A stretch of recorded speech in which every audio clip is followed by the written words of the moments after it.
Good morning, Raywat. Good morning. A little later than our usual early morning hits. Thank So God. I I appreciate hope you it. got a coffee.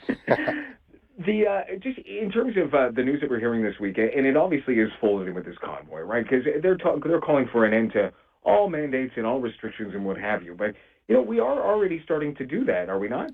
We are, which is the timing is so odd. So, things that would have happened normally, they're going to take credit for. I suppose that's what it is.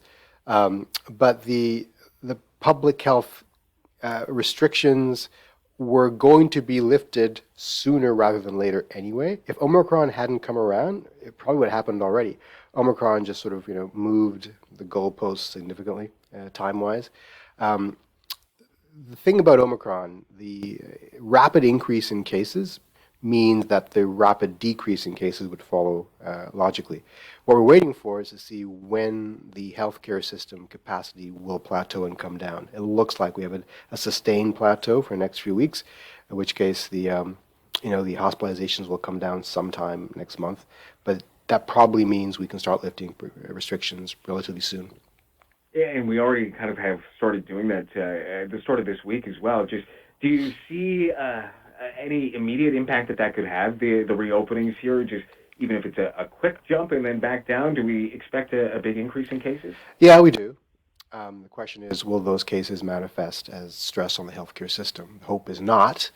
Vaccination is what prevents that, and the fact that Omicron appears to have a slightly less probability of rendering a serious outcome. But it's way too early to tell. We saw an increase in the wastewater signal. Is that because of the truck convoy? I don't think so. I think it's too early for that. I think it's probably because of the opening of schools.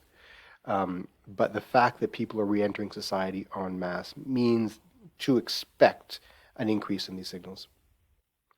And like you mentioned, everybody's been heading back to school as well. We've seen some, absenteeism, some issues with that as well. But just on this current wave of Omicron, we've also been watching the UK. You get lots of questions about, when are we going to start to see restrictions eased here like they are in the UK?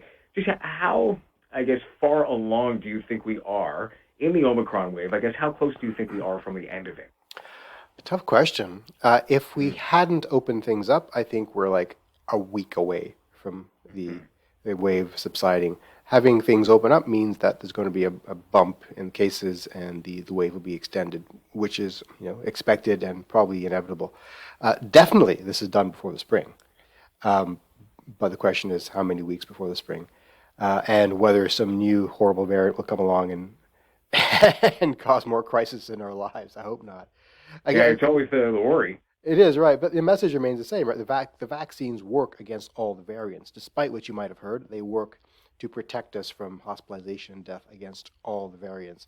That third dose seems to do a very good job at preventing infection and transmission as well.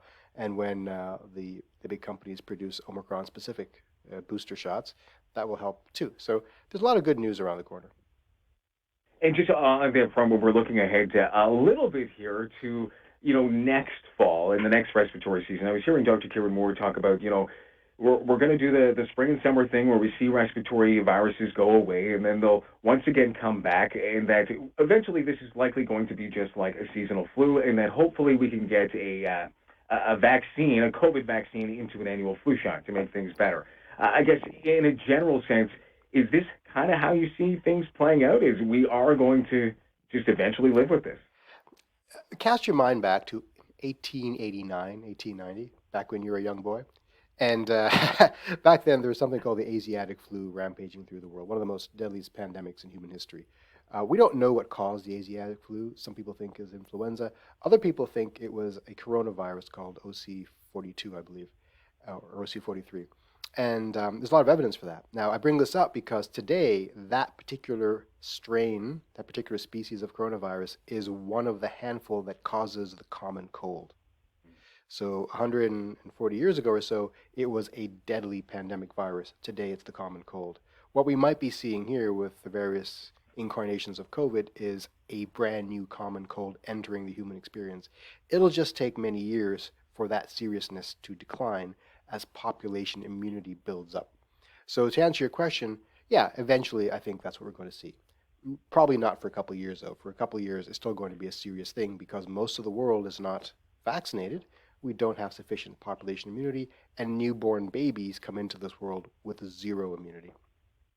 And on that front, I guess with everybody's third dose, I think we're at 90% in Ontario right now. Is that enough immunity to get us through, or are we still going to need to creep higher than that?